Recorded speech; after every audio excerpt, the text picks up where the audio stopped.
Hey, my family and friends and fellow patriots. Great to be with you as always this evening. Hope you're having a terrific day. I had a pretty good day, but I've been running hard since early this morning, and I got no damn sleep as usual. You hear me say that a lot because it's true. I get very little opportunity to sleep, and it seems like when I do get an opportunity, I just lay there, and then eventually I just say, oh, the hell with this. I might as well get up and get moving, you know? But at any rate, look, this is, I think this is an important show. I think everyone needs to know this. I hope you'll share this with people. Now, wherever you're coming from, wherever you're watching this from, let me know if you're in Europe, if you're in England. Definitely, let me turn this down. Definitely let me know that. We definitely want to hear from you. I want to know what you have firsthand to tell us. But, you know, if you're watching this from anywhere else, let's say you're watching this in the United States where I am, this will be brought to a neighborhood near you if we let this illegal immigration just run wild. We let these liberals do what they want to do to us. They are demons. They are demonic. I think this shows that. This Keir Starmer is such a disgrace, such a piece of shit, not only as a political figure, but as a human being. I mean, and you're going to understand why I say that if you don't already, but this is unbelievable. You've heard me talk about Rupert Lowe. I'm a big supporter of Rupert Lowe. I think him and his party are the thing that can really save Britain, maybe all of the Western civilization over there in Europe. It's just being destroyed on a level that I can't even comprehend. Now, let me say this. You've heard me say this before. If you have young children in the room, this is very disturbing, some of this. You don't want them hearing any of this. There won't be much visual that you'll see that's, very graphic, but the story we're discussing here, you don't want little kids hearing. Now, I mean, if they're really, really little, they won't understand it. But if they're at an age where they can, understand things and it can upset them, you don't want them to hear this. So this is the Rape Gang Inquiry Report by Rupert Lowe. And people are trying to downplay this, but there's nothing to downplay about it. I mean, this is horrific. You've heard me talk about this in the past. If you follow all my shows, you've seen I've posted speeches of Rupert speaking in Parliament about this. And this report, it's like 250 pages. So obviously we're not going to look at the whole report right now. Now we could read the whole report at one time if we want. But for right now, I'm going to give you a little bit of this so you understand where I'm coming from.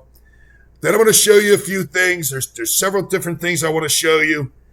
Just information I think you need to know. Then we're going to come back and I'm going to read you some of the testimony. Not a lot. I mean, not 250 pages right at this moment, right? That would take 12 hours, 13 if we're talking 15 hours. Maybe we will, though. Maybe we will wind up doing that, but I just want you to understand where this is coming from right now and how just incredible this is. And I want you to see also what Keir Starmer's response to this is. Now, you would think, well, once this is public, his response has to be to attack these raping, murdering, horrible, most disgusting of society's criminals, these immigrants that are there raping and murdering their children, right? That's what Rupert Lowe has to do. No, it's not what he's doing. I'm going to show you what he's doing. It's fucking disgusting. All right, so let's just read a little bit of this because I want you to know where we're at. This is hard for me to see, guys, because my eyes suck, and on the computer it's worse, so I'm blowing it up real big. But hopefully I can see that well enough. Rape gangs have exploited children systematically across every region of the United Kingdom for decades.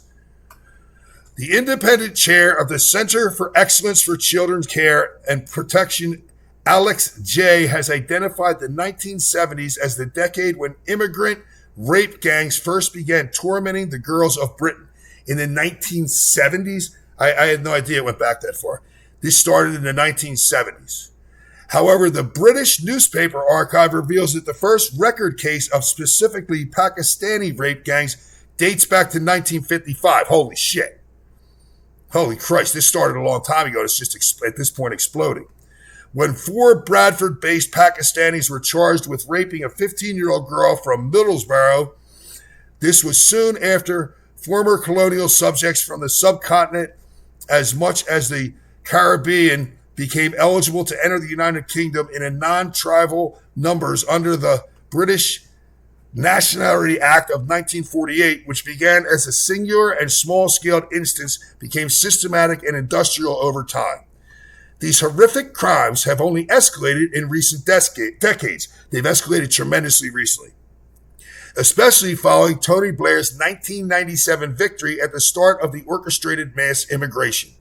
With greater numbers came greater opportunities for abuse. Perpetrators built organized networks that transported victims between towns and cities and passed girls between multiple adult men. These are children we're talking about. All right, this would be horrific.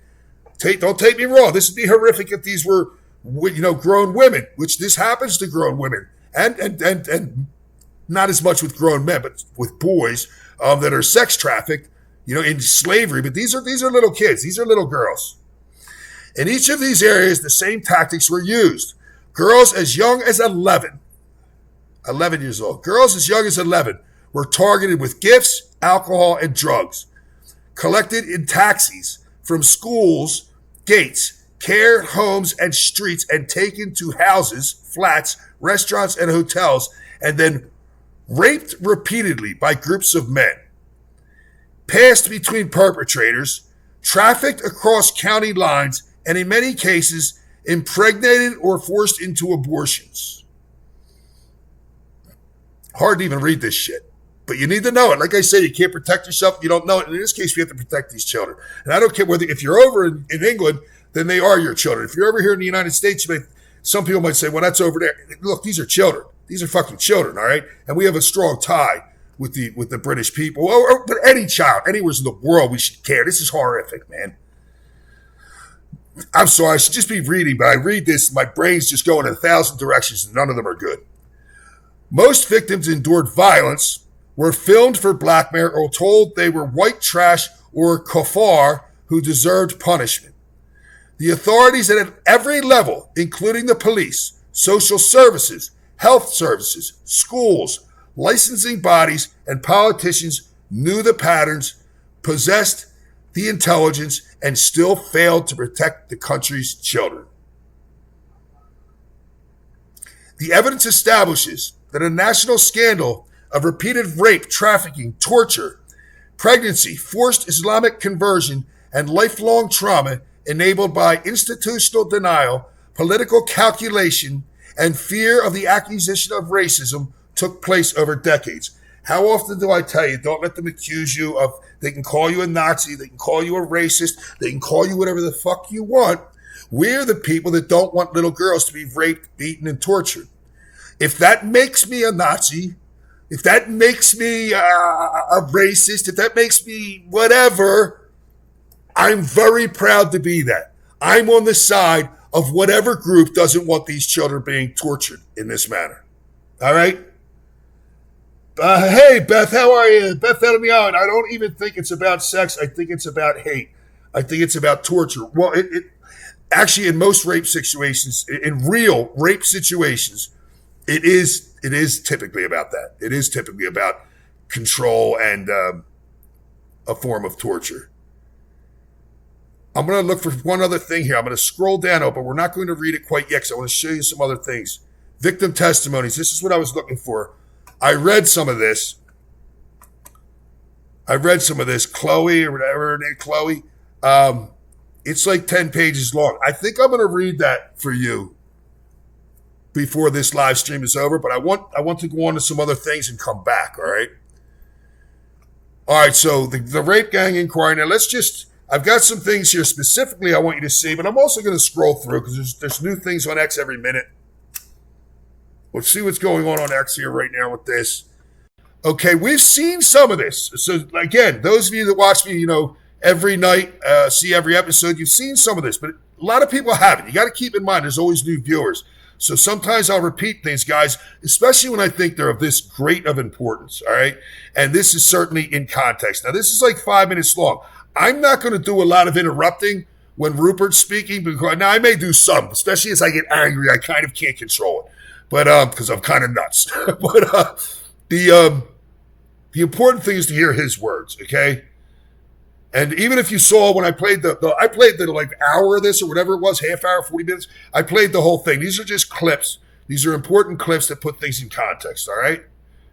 I don't know how the volume is on this. I haven't watched all these clips. Sometimes on X, the volume is good on one and not good on another, so if it's too bad, we won't watch it. But as long as it's acceptable, we'll go with it. All right, for right now, let's roll. He took his pants down, penetrated me, had sex with me. He then stopped before ejaculation. He picked up the bottle of Jack Daniels, which was now empty, and he forced it up inside me. He broke the glass while he was there. You see why I said don't have children in the room? Beth, you said you think it's about torture and about hate. Well, I think that speaks for itself, what we just heard. This is a fucking child, by the way. These are their testimonies that he's reading. At that point, I was about 12, nearly 13. My God. Another testimony. I was held down by the men as they each took turns to orally and vaginally rape me, taking it in turns to pin down my arms and my legs. When the assault ended, the men hit me repeatedly, threatened to find me, kill me, and harmed my loved ones if I ever told anybody what had happened. If any of you feel this is too much for you, then you don't have to watch it, all right? But listen, if you're thinking, why would you bring me something so horrible? Because we need to help these children, that's why. And you can't help them if you don't know what's happening to them. It's making me fucking want to vomit hearing this, all right? But you've got to know what's happening to them in order to help them. Another. Comments were constantly made suggesting that white girls, the Christian girls, were viewed as having fewer morals or lower values, whereas Muslim girls were described by some of the men as having dignity and higher moral standing. These comparisons were used to justify the way I was treated and to further humiliate and control me. Another. She was a white woman herself, who I imagine may have been groomed, and has obviously now married into the family, shouting obscenities at us. Throughout the whole sentencing, she was constantly saying, "Fucking liars, lying white bitches." She said to me that God will be the witness for what happens to me. Another. Race did play a part and motivated the selection or demographic of the victims. Throughout my exploitation, the other girls I encountered or who were abused alongside me were almost exclusively white. Make no mistake, guys, I've told you a million times, they're bringing people into our countries that fucking hate us and want us dead. This is what they think of you. This is what they'll do to your children. They want you dead. These are not good people. All this diversity is our strength bullshit. Does this sound like a strength to you? Another. She had a baby by him, and his dad was an imam. His dad knew. And he got his son married and said that he wasn't allowed to see the child. They look after their own community. Another. And so should we. Over the course of the abuse, I was raped by multiple police officers Jesus God. in different parts of the country. Another. He put a cigarette out on the baby's face. Another. It started when I was 13. I was raped by probably about 600 or 700 different men over 3 years. Oh my God. Another. They would toot the horn of the car, and then a child would be taken to the front door by a staff member of the children's home. Another. I was bleeding from both my vagina and my back passage and was so swollen I could not sit down. I told hospital staff my drink had been spiked and I did not know what had happened because I was too afraid to tell the truth. They did not ask any questions. They gave me tablets and discharged me. I was 15 years old. If any of you are having any problem believing any of this, first of all, I'm telling you it's true, all right? You don't have to believe me. What about Henry Novak that we just saw, where the police showed up? He was stabbed, dying. He was dying, and one of these immigrants, still holding a blade, said, "Oh, nothing happened to him. I didn't do anything. He's full of shit." And the cop actually said, "Yeah, I know," to the perpetrator, to the murderer, then handcuffed Henry, accelerating the bleeding within his chest because his lung had been punctured. And he died right there on the scene at the hands of the police. They helped murder him because they'll side with the immigrants every time. So if you're thinking, oh my God, is this possible with the police? We just saw it with Henry Novak. We just saw them murder the kid. Another. Things would escalate around Eid and holidays. Parties got bigger, got worse, got more violent. More people involved, more girls involved, the parties were just bigger. Another, the main clash that I kind of had with the religion side of it was I grew up as a Christian. I would wear my cross because it was something really special to me. It was just used as a way to break me down. They said, "Where is your God now? Has your God forsaken you?" Another. Someone just said, it's about white hate, perhaps more importantly, Christian hate. Well, yes, it absolutely is. And you're inviting these things into your country. We are the infidels. It is their religion. It is their religion to do this to you, to your children, to your family, to kill you, to rape you, to do whatever the hell they want to you. You are an infidel. You are insignificant. You are trash to be disposed of. Get it through your heads if you haven't. If there's anybody out there that hasn't figured this out, I hope the fuck this makes you figure it out. It was all of the white girls in every home that I went to. I remember a man opening the back of a van and I saw 15, 20 girls locked in dog cages. Another, dogs were brought in and I couldn't move at all. I had nowhere to move. I think that was the scariest thing, was not having any concept of it. There were men around me, not horrified, not disgusted, not helping, but filming and laughing, making bets on whether the dog could actually rape me or not. And yes, I was raped by a dog. My God. The man just held my face, stared me down straight in the eyes, and he wanted to see me break, and he did. Guys, I've mentioned this before. I'm not going to go way into it, but I worked with law enforcement and some other teams that worked against these pedophiles, these pieces of shit. As horrifically shocking as these stories are, for anyone out there that's naive enough to think that there's any limit to the evil of these people, there's not. I know firsthand of things that happened that I worked on with law enforcement when this is when I was involved with the legislature in Delaware, when I'd run for governor, done all those things. And I worked on a lot of legislation against pedophiles. I asked for a one strike, you're out. We had hard evidence on you. You got the electric chair. That's what I wanted. That's what I still want. But this is not out of the scope of what these creatures will do. This is right in line. As horrific as it sounds, this is right in line with, if you speak to somebody in law enforcement that works particularly in this, this is what these demons will do. There's no level to their depravity. There's no level of torture being, too much. They're this horrifying. Another, I just want it to stop and not happen to any other children, and for people to actually act, to do something and stop being so scared. Yes, so do we, right? I could continue for hours and hours. All of us in this building have a responsibility to finally act. Not to talk, but to act. Our Rape Gang Inquiry report will be released in the coming days. It's been released. We're going over that today. It will change Britain for good. Thank you. How horrendous, guys. How fucking horrendous. How horrendous.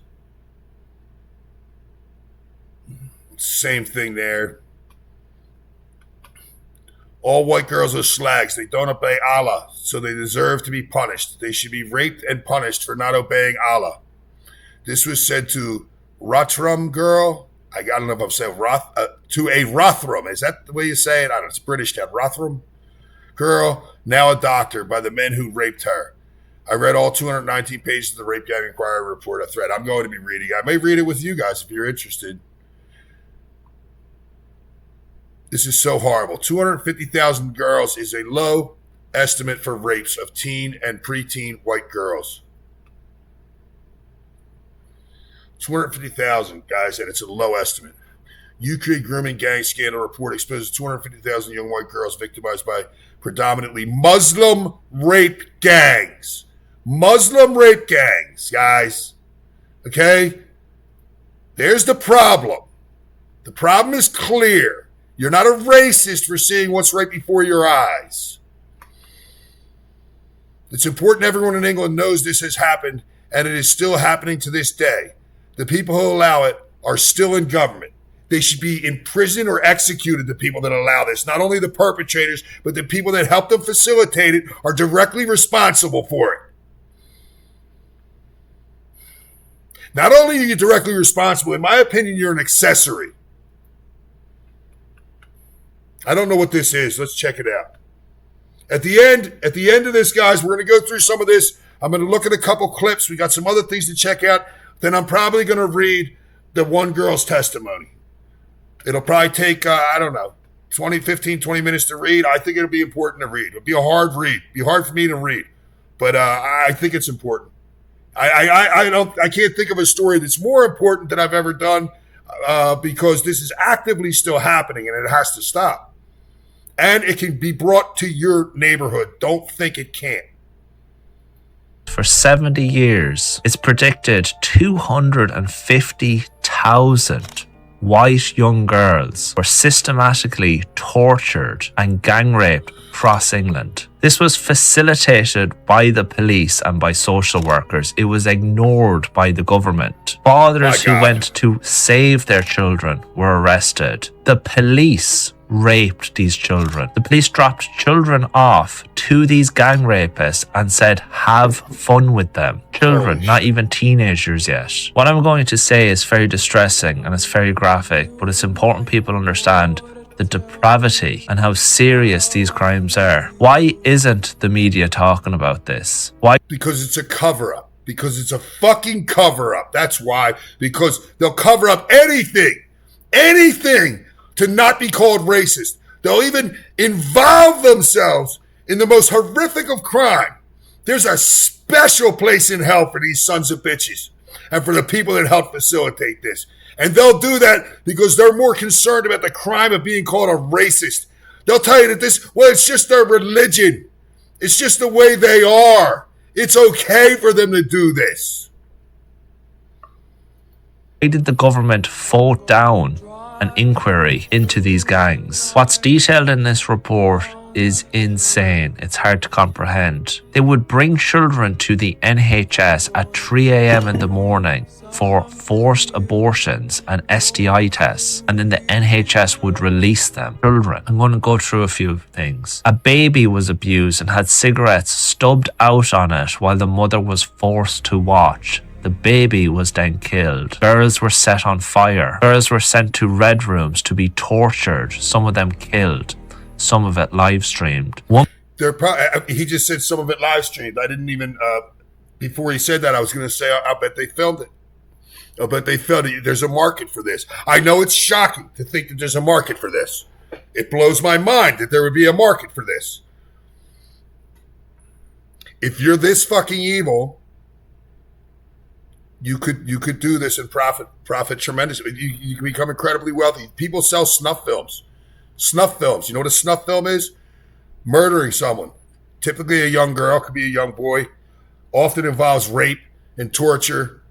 This is not. I don't know what words to use. I'm going to say it's incredibly hard to believe.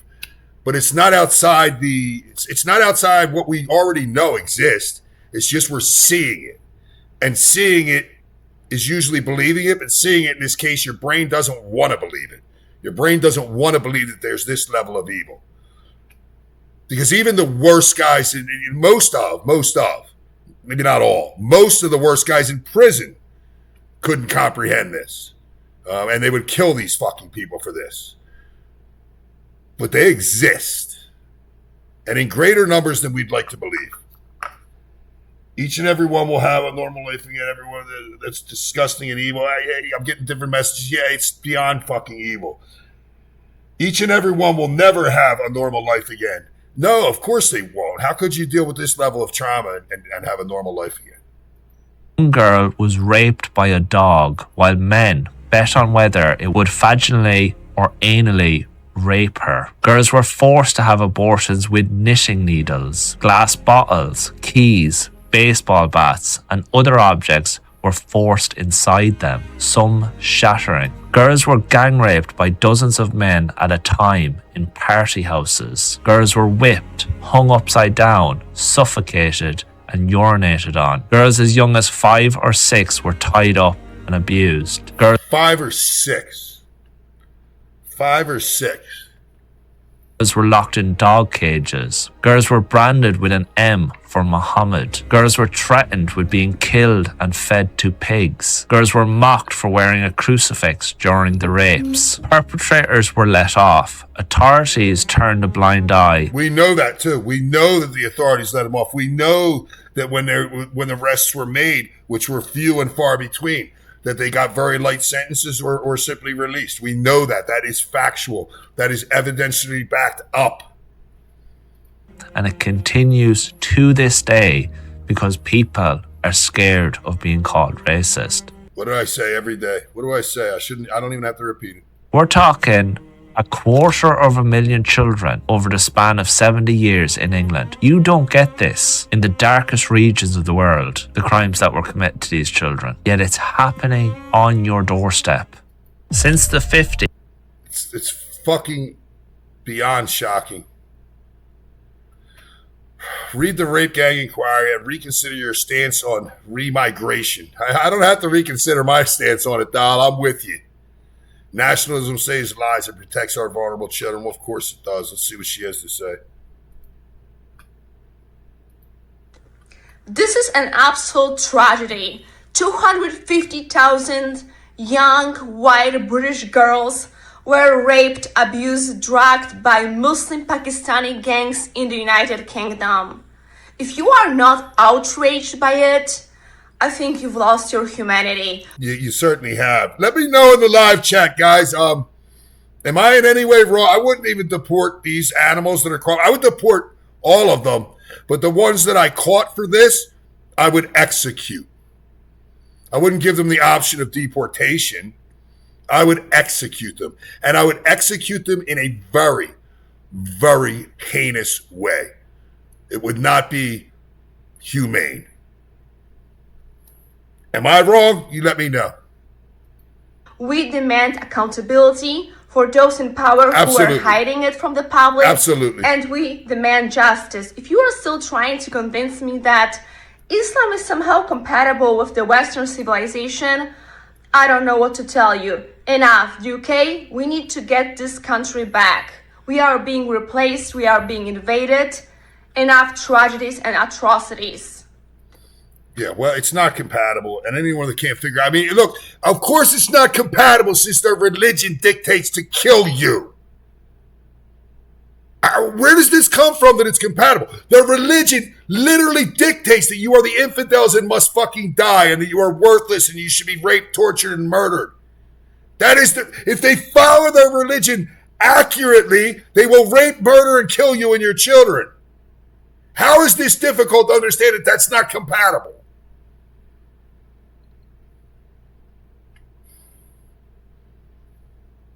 I'm certainly not yelling at you guys, not my audience. I know we're on the same page here. I'm sure, but just listening to this, it just infuriates me beyond a level that I can completely contain.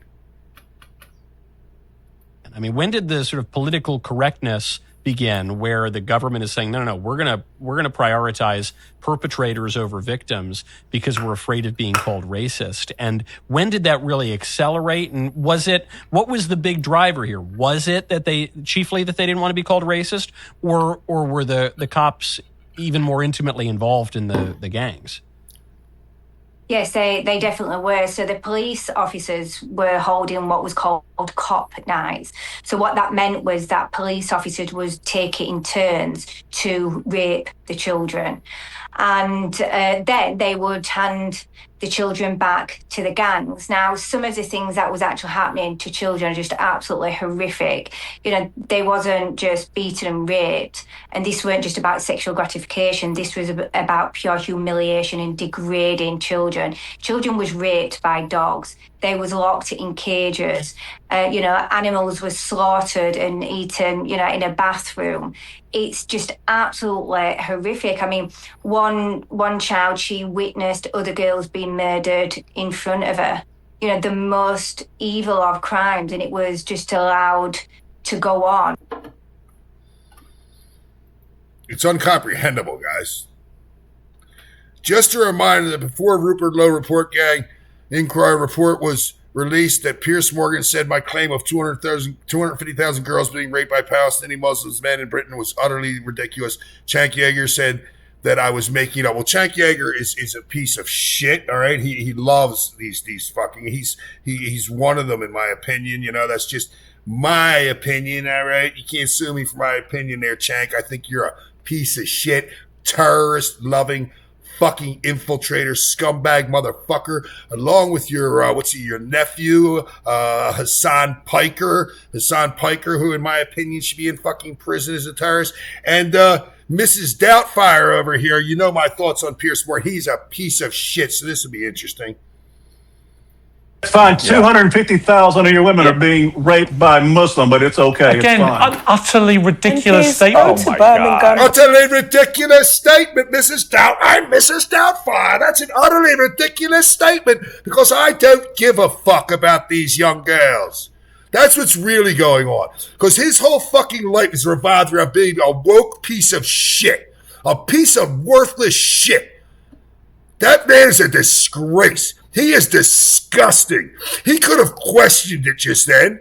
He could have said, well, do we have the evidence? What type of, I wouldn't even think about doing that if I have a guest on and they make a statement that I'm not necessarily, I mean, unless it really have to be fucking out there for me to do it. You just, all he had to do was come back and say, well, where's the evidence of this? Let's have a conversation. But he just jumps right to doing what? Defending the fucking piece of shit rapist immigrants. Because he'll always defend the immigrants. He'll always defend the fucking Pakistanis. He'll always defend the terrorists. He should be shunned from society, that piece of shit. Utterly ridiculous. As I've said repeatedly, the vast majority of sexual crime against women in the UK. Lord Malcolm Pearson in Parliament. Don Keith, the vast majority of sexual crime against women in my country is committed by white men. No, is he so fucking stupid? I can stop yelling. Is he so fucking stupid? And I don't believe he could be that stupid. Where's he getting that from? I mean, it's clearly not true. We all know this. We knew this before the report. We've seen it. I've brought it to you. The stabbings, the murders, the people being lit on fire, this and that, and then the rapes, right? I brought it to you and brought it to you. We all know the reality of that statement. Or is he getting his statement having to know that it's a lie, that they're not arresting? Is he just saying crime statistics of who's been arrested? Because if 1 million people do something and you don't arrest them, if 1 million Pakistanis over here, for instance, do this horrible crime, but you do not arrest them, but one white person does that crime and you do arrest them, and you go off of that statistic, then 100% of the crimes are committed by white guys. He can't be this fucking dumb. The cops were even in on it. I almost feel like Piers Morgan is, in at least some way, my personal opinion, I feel like he's complicit in this, complicit in the cover-up. I feel like that's what I'm watching right now. And this is not the first time I've seen him do this shit, and I've brought it to you many times. I'm dying to get on Piers Morgan's show. Of course, he'll just knock me right off. He would never go toe to toe with me. He has no balls. Oh, here we go. You've never heard of per capita? I have heard of per capita. Disproportionately, it's disproportionately. Yeah, he didn't understand per capita when he was interviewing Nick Fuentes too. Remember that? It was like totally out of his grasp, per capita. Proportionally committed by Muslims against white Christian girls because it's a rape genocide. Right, let me bring genocide. Fine, 250. Bring Cenk in. Yeah, let's bring the terrorist in. Let's bring the terrorist supporter guy in and see how he feels about this. This smug asshole. 50,000 of your women are being raped by Muslim, but it's okay. Again, it's fine. An utterly ridiculous statement. Go to Birmingham, go to Manchester. Utterly ridiculous statement. As I've said repeatedly, the vast majority of sexual crime against women in the UK. Lord Malcolm Pearson in Parliament. Don Keith, the vast majority of sexual crime against women in my country is committed by white men. And on top of that, listen to the wording, sexual crime. What does that mean? What does that even mean? I don't know what that means. What is that limited to? Because in the UK, you're arrested for everything, by the way, unless you're a child predator from Pakistan, in which case you're not arrested at all. You're supported. But I mean, if you make a tweet that they don't like, they arrest you. So maybe you made a tweet, like an off-color joke, and they said it was sexist. So maybe that's a sexual crime. Maybe you hit on a girl at the office. Maybe you pinched a girl's ass at the office. I don't know. What is a sexual crime? We're talking about something very specific. We're talking about rape gangs systematically raping, torturing, abducting little children, murdering them, little girls. There's no way Piers Morgan is stupid. He has to be complicit in this. I'm not saying he's involved in it, but he's complicit in the cover-up. Through his show, at least, right? That's my feelings on it. That's my opinions on it. What do you guys think? Oh, here we go. You've never heard of per capita. I have heard of per capita. It's disproportionately committed by Muslims against white Christian girls because it's a rape genocide. Right, let me bring genocide. It's fine. 200. Let me bring Chank in. He wants to bring the terrorist in real quick. Let me bring the terrorist in, see what he has to say. Let me bring the guy that fucking would love, the guy that would love to see all these fucking people raped and murdered and shit like that. Let's bring somebody in like that. How many girls have been raped by the Muslim rape gangs? Piers, go ahead, answer my questions, Piers. Are you going to try? No, I'm talking to Are you going to try and compare? How many girls have been raped by the Muslim rape gangs? Just like Muhammad raped 6-year-old Aisha. Execute everyone to cover up for the rapist murder. See, she's saying that Piers covered up for the murder. I see it that way. Look at it. Look at his fucking face, too, by the way. Just look at this guy. I cannot stand this son of a bitch. And for good reason.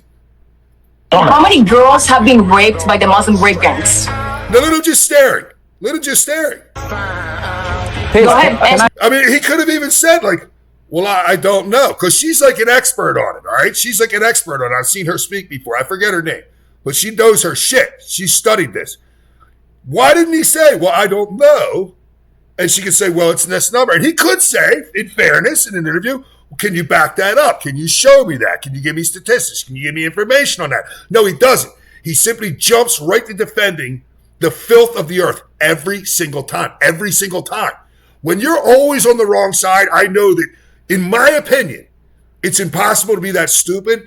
In my opinion, it's impossible to be wrong that often. If you just kept flipping a coin, you get it statistically, you think 50% of the time, but you're going to get it at least, a higher percentage of the time, if not 50%, right? If you're always wrong, you're always on the side of evil, then I have to suspect that you're doing it intentionally. You have to be doing it intentionally. Piers, go ahead, answer my questions, Piers. Are you going to try? I'm talking to Are you going to try and compare? How many girls have been raped by the Muslim rape gangs? Just like Muhammad raped 6-year-old Aisha. In my opinion, what's you guys' opinion? Let me know in the chat. Why is everybody except for Beth is quiet out there tonight? I mean, I know this is a horrific story. Maybe you're in shock, but let me know what you're thinking. But in my opinion, if you always want to cover up for the criminals, and I mean the worst types of criminals, and we see it here in the United States with these leftists. If you're always on the side of evil, then you're evil. I don't know where the confusion is. These judges that let these pieces of shit out. And again, I'm not talking about some guy that shoplifted a fucking can of soup here, right? Or even stole a car, as long as no one was in the car. He didn't do it. I'm not talking about him. The young guy does something like that. Look, it's wrong. It's wrong. But, that person might be rehabilitatable. Is that a word? Rehabilitatable? You may be able to rehabilitate that person, is what I maybe should say. Maybe I made up my own word. What do I care? But you're not going to rehabilitate a guy that's had 34 violent fucking crimes under his belt. He's going to have a 35th. He's going to have a 36th. He's going to stab Zaruska in the neck for no fucking reason and say, I got that white girl, and she's going to bleed out and die alone on a bus while no one helped her, by the way. He's going to light an innocent woman on fire like that other piece of shit did on the bus, who, by the way, had been arrested multiple times, including arson, serious arson, trying to burn down fucking a hotel room or an apartment or something with people in it. And they just keep releasing them out into the world. If you're going to bring people into your country who literally, by their religious value, want you dead, raped, and murdered, and you're going to defend that, then as far as I'm concerned, you're as guilty as they are. I don't know. Is this the same thing we saw earlier? It looks like it's 5 minutes long. I'm looking at her face. It looks like the same thing we watched. An Israeli Jew sexually assaulted an IDF soldier walking into a settlement. They spare no one. Not even that's something. It's a different issue. I mean, fine. But it's got nothing to do with what we're talking about here.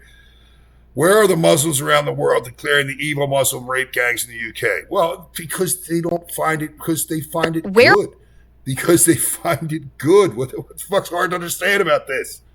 They don't find it evil. They think the young girl's the evil one. That's why they can do it to her.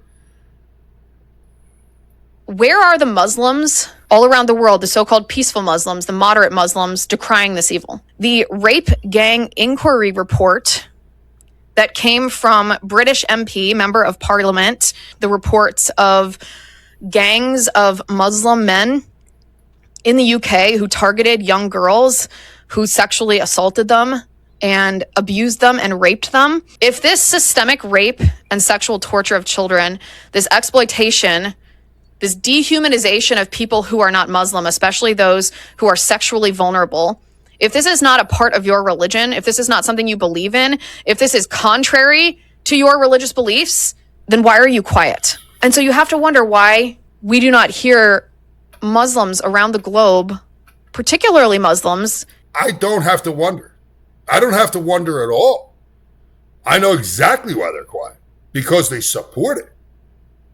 English-speaking Muslims in Western countries who are certainly as aware of this story now as you and I are, why these Muslims are silent. Is it because they believe that this is permissible? Is it because their religion not only allows this, but demands it? Yes. Yes, that's your answer. Your question answers itself. Now, I know she knows that. I know she's not an idiot. And she knows that. Liz knows that. But, yeah, the question contains the answer. Dehumanization of any people who are not forced to convert to Islam? Where are they? Yeah, I told you where they are. They're cheering. Oh, this piece of shit. I'm going to do a show on her. This is what you get from liberal, particularly liberal women, it seems like. But any liberal piece of shit, right? I've seen it from liberal men. They act like women. This disgusting thing. And of course, when I say liberal women, I'm not excluding liberal men from that, and I'm not putting it all on women in general. It's just that the women that happen to be liberal are disgusting.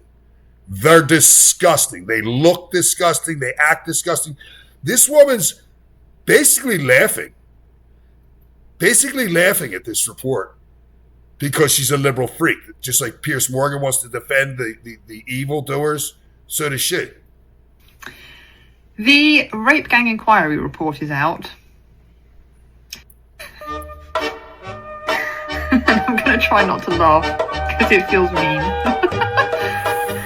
I haven't read the whole thing. It's 219 pages. It's only just come out a couple of hours. I didn't know it was going to do that. I actually wanted to see her. Why the fuck won't it go off? It does this sometimes with certain clips. I got to do that and then get out of it. I actually wanted to see her actual speech without all that shit over it. And that was like a 7-second little clip. I didn't realize that. Shocking, many cases in the UK rape gang inquiry were dismissed by police by the accusing girls as young as 12 of being by accusing girls as young as 12 of being prostitutes. Children were accused of being sexually available or dirty little slags. Oh my God.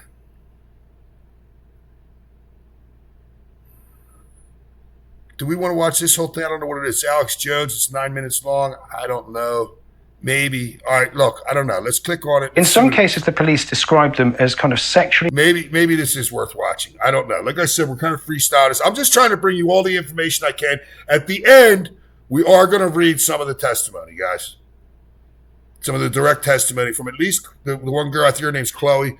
I read some of it. It's rough. In some cases, the police describe them as kind of sexually available or really dirty rough little slags. These are children. And slag is a British slang term for someone who is sexually promiscuous without discrimination. So that's what the police said about 12-year-old little girls.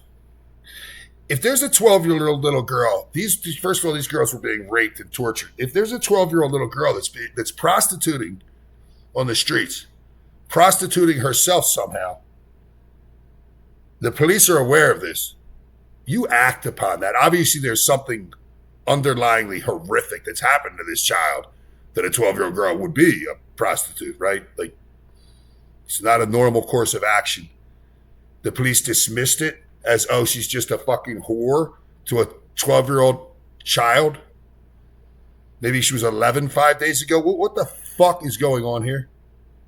By the way, the age of consent, to my understanding, in Britain is 16. So how does any of this correlate? This is how children were described. Now, when you understand that the authorities who are supposed to protect you, prosecute the law, take your allegations seriously, actually helped your rapist rape you again, you realize how deep the rot goes. And so, how can this have happened?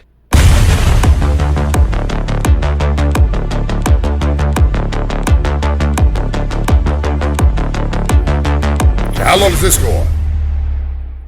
When you read it, you get this sense, you get this understanding that this is like an economy. There are millions of people engaged in this. There is absolutely no way that this could have occurred without the knowledge and active participation of the people in power. Whether it's just like, it's a totally different thing, right? It's just like the fraud, Minnesota, California, whatever. You're going to tell me that they're not all involved? You're going to tell me Tim Waltz wasn't involved? They're not all involved. They're all involved. Of course, you don't have things this fucking size happening without people in power being involved. It's impossible. it's the people running the care homes who basically treated the little girls like prostitutes, or the cops who often, when called to a situation, would look at a 12-year-old girl and say, well, she's just a prostitute, which it like blows my mind. It's like, what does that even mean? A 12-year-old girl, that's what I just we're said, not going to do anything because she's a prostitute? Like, it's stuff like that you go, okay, you have to find out who made that policy, because it's not a coincidence that in every single case all over the country that's the response from the police. That's not a coincidence. How can anyone not see a 12-year-old prostitute and think, oh my God, this child needs help? I mean, what the fuck is that, man? And I don't think. I think they were trained to think that. I mean, training had to occur to have all of these people respond in exactly the same way, right? Like, we have to trace this back, not just to bad apples taking advantage of the power that they were in, but like, why were they trained to think of it this way? Who instructed the police that here's the people that we actually pursue justice and here's the people that we write off and ignore? I mean, this is beyond systemic, and it has created an economy where entire populations in the UK seem to do this as their job. They come, they kidnap white girls, and then that is their source of income. Then they, lend them out for a couple pounds a night. You get 15, 20 men. That's the way they make a living. Maybe they buy drugs and are trading drugs off of that. I mean, it is a criminal enterprise that has been manufactured by the British establishment. It's hard to even put into words how this has occurred and how wide scale this has been. What could you possibly do to rein this back in rather than overthrow the entire government? Because reading this inquiry report, seems like the entire government top to bottom was in on it. What do y'all do at this point? Well, the inquiry, I think, quite reasonably concludes with a statement saying that this is the first phase. The first phase is basically naming the scale of the problem, listening to the voices of the victims, showing how this could have happened, and it could have only happened with, if not the participation, then the permission of the relevant authorities in the state. And it said that we must seek the maximum justice, not just for the perpetrators, but also for the officials whose action or inaction permitted this to continue over decades. And look, nothing on a grand scale like this happens without police involvement and without, legislators, high ups involvement. It can't happen. It can't happen. Even like the Italian mafia here in the United States of America at their peak, they would have never done something like this. By the way, they would have never done something. If one of their guys was involved with something like this, they would have fucking killed him. Flat out fact. They would never stoop to this level of evil, and I guarantee that. But they had a lot of cops on their payroll. They had a lot of judges on their payroll. They had a lot of legislators on their payroll. All the way up to the fucking White House, they were involved. Yeah, you can't do this without having that. You can't build a criminal empire of this magnitude, and particularly of this just horrendousness, without that. With stress once again, it is continuing. And the reason why this inquiry has happened, and the reason why it's now, well, it's extremely well researched, why it is a reliable account, and just the beginning, if you like, of a long overdue procedure towards justice, towards the rebalancing of the rottenness of our state, some justice for the victims, and the halting of the organised rape of our children, which is what this is. The reason this is happening is because people have come together to try and right a profound wrong done against our people and the most innocent of them. The reason why I'm speaking to you today in this situation is, again, thanks to the selfless dedication of other people than myself to try and get this message out to the widest possible audience. It's thanks to Herman of Vox Populi Media that I've got a broadcast signal to speak to you. Why is he doing this? Why has he gone out of his way to do this?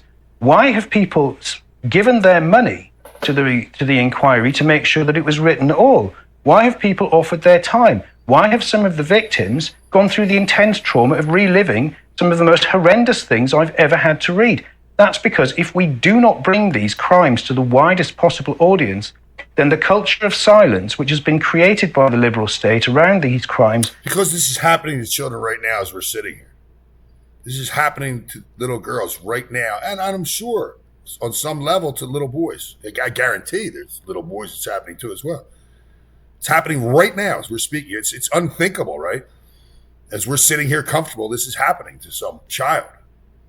And they're still trying to cover it up. We're going to get to that in just a moment. Will continue, and those crimes themselves will carry on. If you look at how these things took place and how they were permissioned, you will see that time and again, parents who complained about their children being raped were not only intimidated, but sometimes even arrested by the police. Children in so-called care homes were often offered to their rapists. Children who had been raped were given back to the situation in which they had been raped, in some cases collected by them. There was no attempt whatsoever to protect them. In some cases, the police described them as kind of sexually available or dirty little slags. These are children. And Can you imagine? Can you imagine? And if any of you are saying, oh, I can't believe the police are doing this, well, think back to Henry Novak, all right? Slag is a British slang term for someone who is sexually promiscuous without discrimination. This is how children were described. Now, when you understand that the authorities who are supposed to protect you, prosecute the law, take your allegations seriously, actually helped your rapist rape you again, you realise how deep the rot goes. And so, how can this have happened? Ladies and gentlemen, we are listener and viewer support Patriot Apparel for only $39. All right, he's just going into ads, I guess. It's beyond disgusting.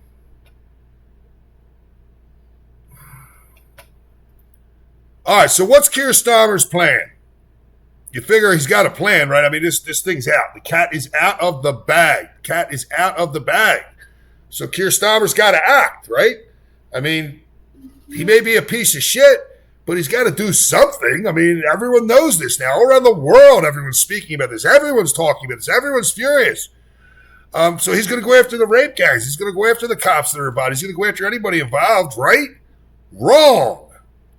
We are banning social media access for under 16s. In other words, kids under 16 years of age. He's banning social media access for them. And there's a lot to this, by the way. So you're not going to prevent the rape gangs. You're just going to make it harder for people to see what's happening. Now, how do you ban social media access for people under 16? How do you do it? I mean, how do I know what age you are out there? How does the government, more importantly, know what age you are? Well, because they want a digital ID.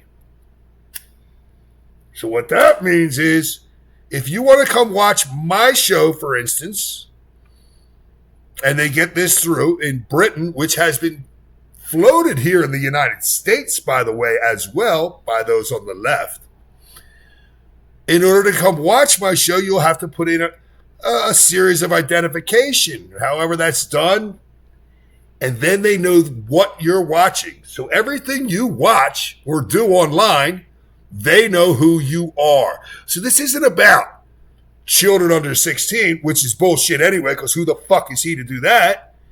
It's about knowing what you're all doing. That's what this is about.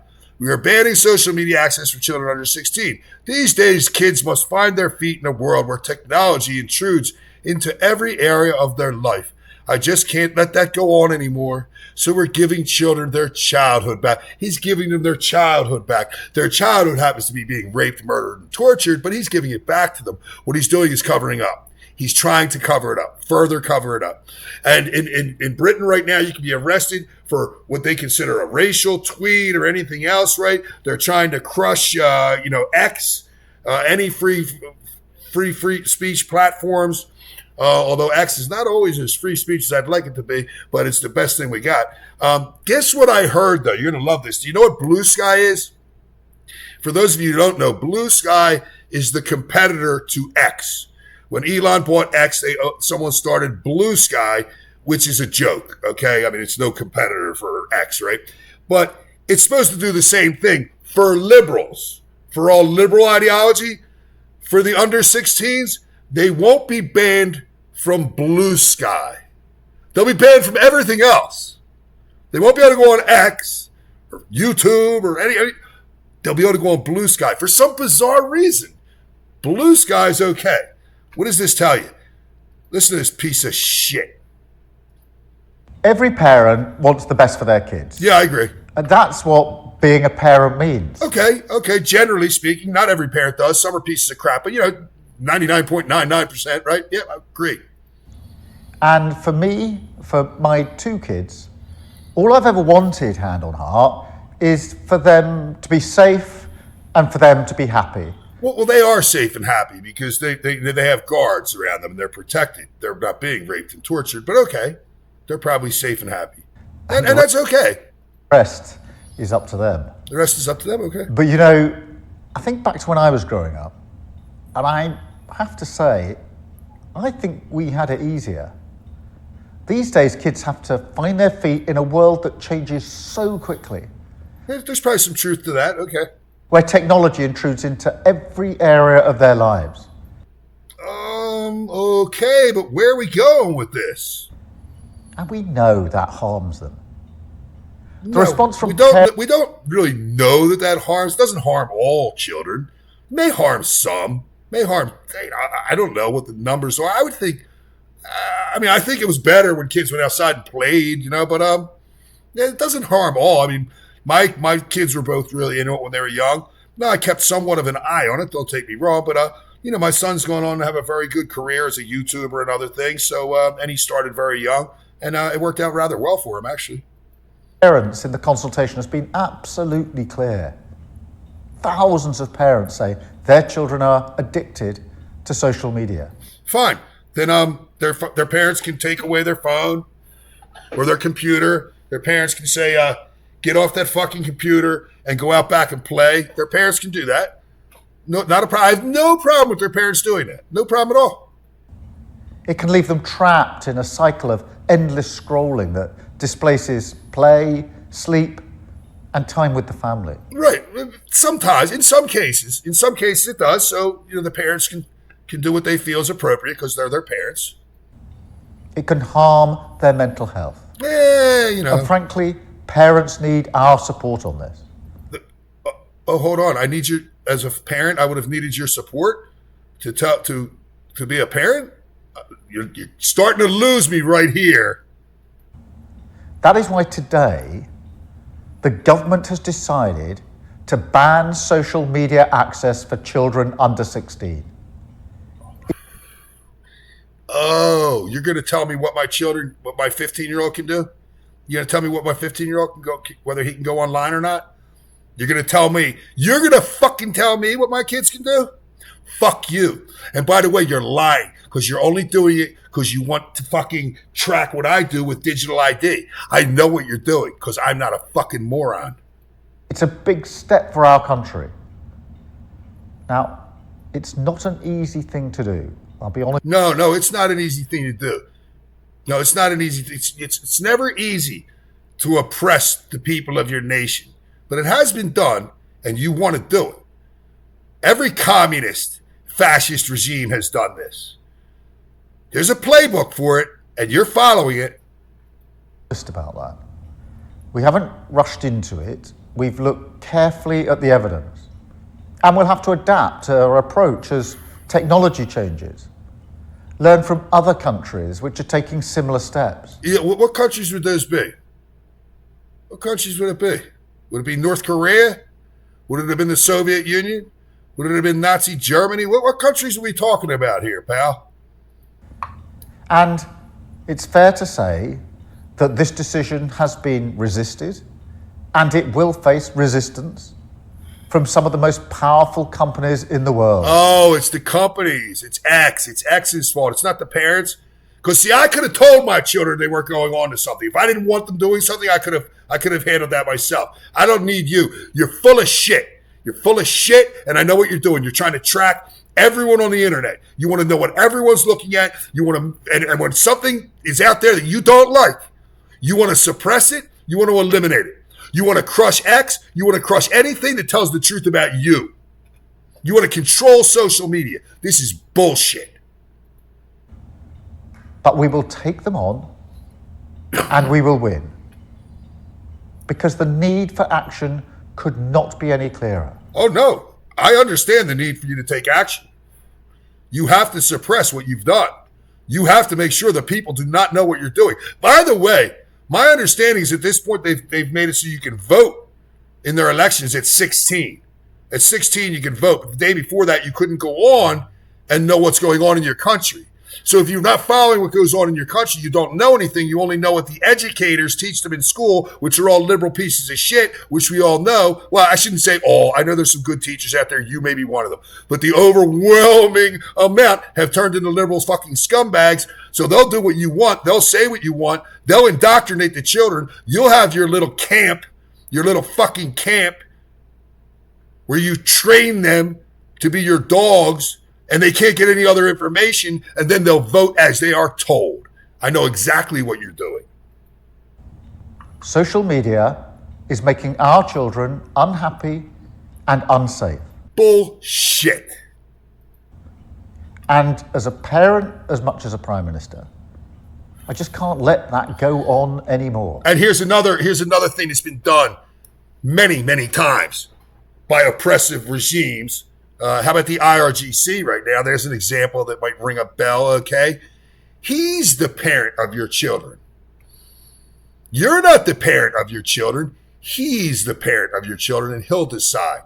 He'll decide what they do. And if you fuck up and you happen to log in for them and you get caught, then he'll take your children. That's what they'll do.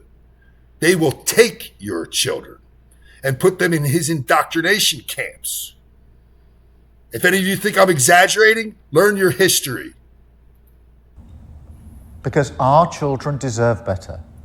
They deserve better than you, you piece of shit. Happy, safe childhood in a stronger, fairer Britain.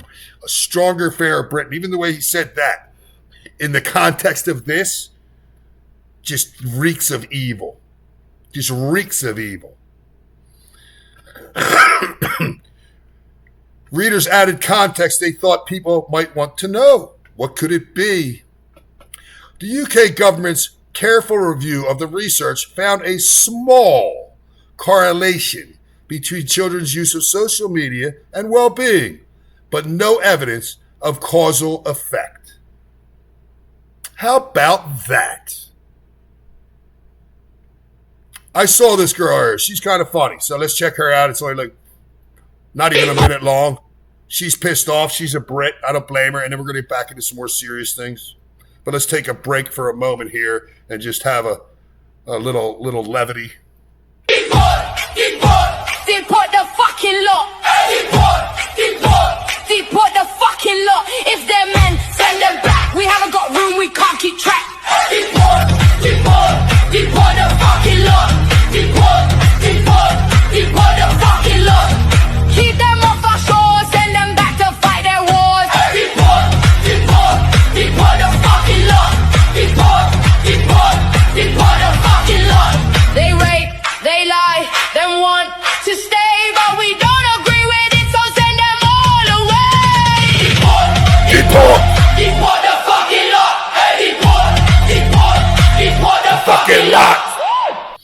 I couldn't agree more. Deport the fucking lot. Yeah. In the United States, in England, in Scotland, everywheres. Oh, this little kid, I saw him earlier. Again, little levity. He's calling the Prime Minister. Hang the phone up. He's all pissed off, so he's calling the Prime Minister.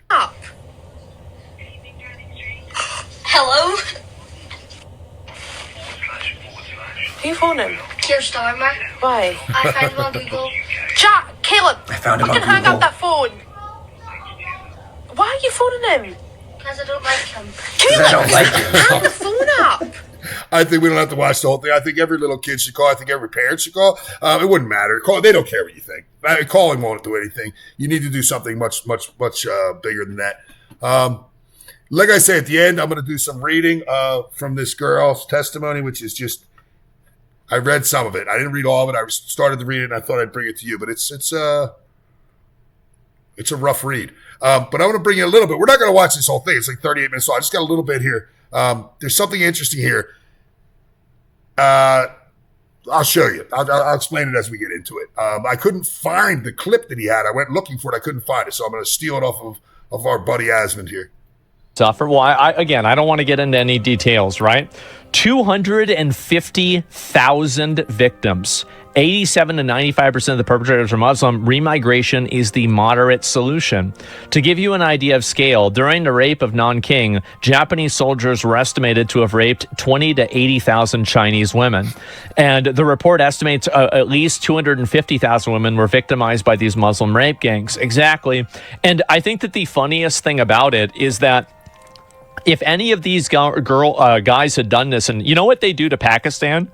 You know what? They kill them over there for doing this. And you know what they do in like other places like Saudi Arabia and Dubai? They kill them for this. Yeah, because they wouldn't put up with it, so they come here to do it. Like, really, I think we should apply their exact same laws here. Like, they don't put up with this shit. Nobody puts up with this shit. That's it. Mm-hmm. Yeah, only the West, only the Western countries, they put up with this shit for some fucked up reason I can't comprehend. That's why they invade. Yeah, that's why they invade the West. This is the exact thing, is that they know that their degeneracy and their animal behavior won't be tolerated in their home countries, and they'll literally have their dick cut off or they'll just be executed, right? And so they can't do it in their own country. So they come to Western countries where there's like some white guilt around, holding these people accountable for it. So they come over here and do it. They do it here instead. It must have happened in all of Western Europe, from Spain to Denmark. It's happening everywhere in the country. It is. And this is why I said before, like, I would... No, never mind. And so, anyway, let's go back. We'll look at this here. While Keir Starmer was the director of public prosecutions, it's been reported that 13,000 suspected rape gang members and pedophiles were let off with warning letters. 13,000 rape gang members and pedophiles were let off with warning letters, while Keir Starmer was the director of public prosecutions. I just showed you what Keir Starmer's reaction to this was, and it was to crush the internet so that you couldn't hear about it. What's Keir Starmer's involvement in this? I mean, one has to question that at this point, right? One has to wonder why you'd be covering up for these fucking demons, these worst of the worst demons. Something's real wrong there. The mayor of London, Sadiq Khan, repeatedly insisted there were no grooming gangs operated in the city. The mayor of London, Sadiq Khan. Sadiq Khan. Let's take Sadiq Khan's word for it. Investigation revealed that Khan had direct access to HM Inspectorate of Constabulary documents detailing the very patterns of the offending that he had denied. That's right. So he's complicit and involved. Right, because they're lying. That's the exact reason. Oh my God. If there was a case like that in Norway, I don't know. You're missing the religious component. They're doing it. They're not doing it to Muslim girls. Well, yeah, of course they're religious extremists. No one's missing the religious component unless you're missing it intentionally. I know that. And that's my whole point, right? I mean, are we going to have to go back to the original, like, where is it here? This is the clip I actually wanted to show you that Asmund pulls up here. I went looking for it and I couldn't find it. I thought, fuck it, I'll just steal it off of Asmund. He won't mind.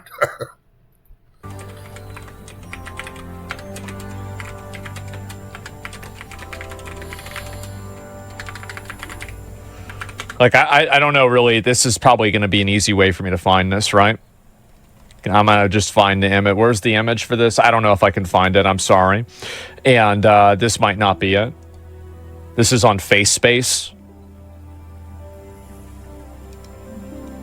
This is it. This is what I wanted. This is the clip I wanted you to see. And let me say this in English so you can understand what I'm saying. I have translation. No, I know you have translation, but I just want to make sure you get it right.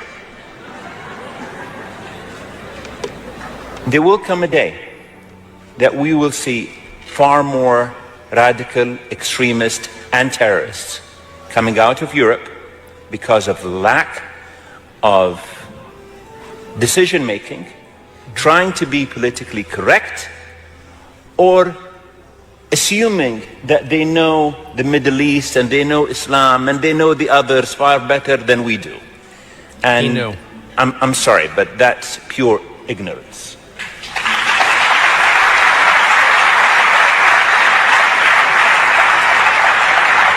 2018. What does that tell you? 2018, that guy by the way. Yep. 2018, I guess he's a Saudi. 2018, he told you this would happen. 2018, he fucking told you this would happen. And he was speaking to the United States, he was speaking to Britain, and he was telling you, this is what will happen to you if you keep bringing these retards into your country. Beth, how you doing, Beth? 13,000 let off. That's insanity. Insanity. I agree. He's completely complicit. I agree with you, Frank. Imagine that. Yeah, there's no other explanation other than being complicit. I don't know what other explanation there could be. I don't know what else there could be. I've got something from Matt Walsh here. He's freaking out about it. Everybody's fucking pissed. I mean, how can you not? If you're not pissed, you're one of them. But look, let's do this. Because this is going to take a while. Well, I don't know how long it's going to take. It's not going to take like a long, long time. But let me get through this, and then maybe we'll check out some other things, or maybe we'll call it. I don't know. It depends. The most important thing. Please share this.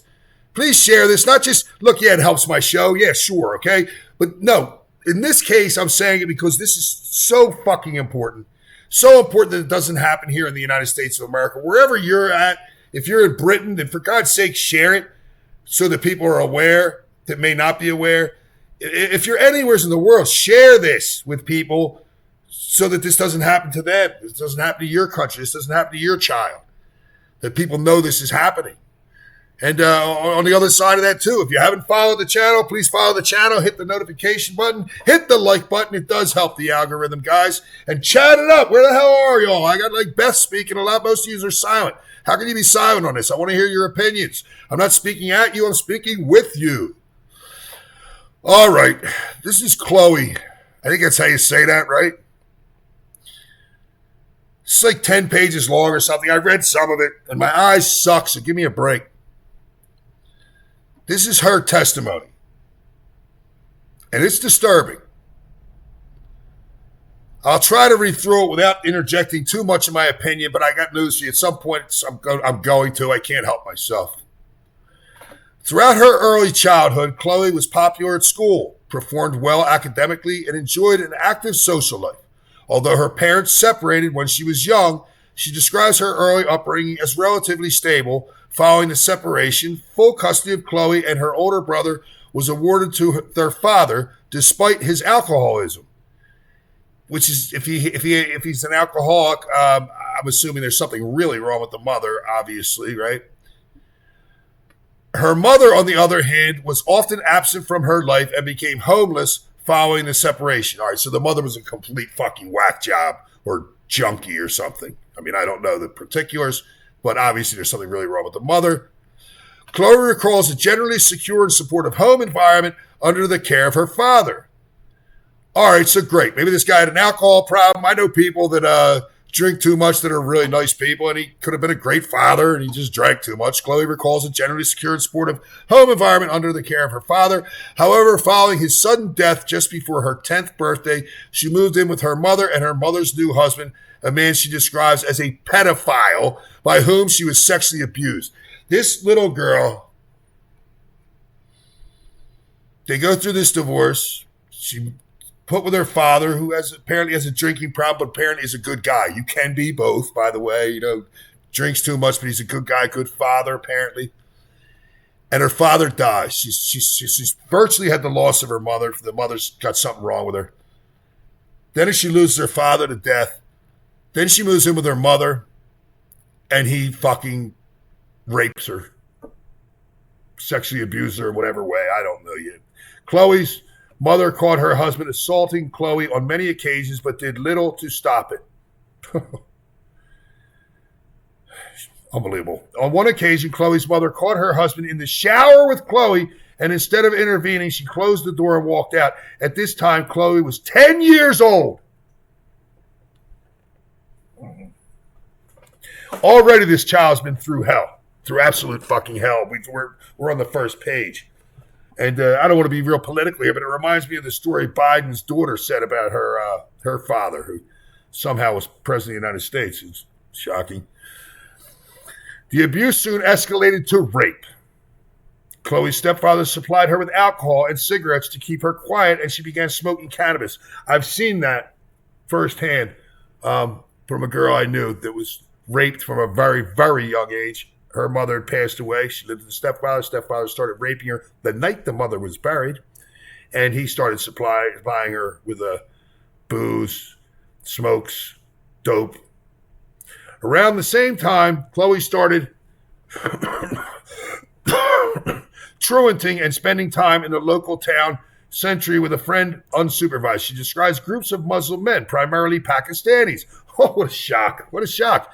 Age 20 to over 50, showing them attention, including wolf whistling and buying them alcohol. You know, even if I saw someone wolf whistling at a little kid like this, I'd beat the shit out of them.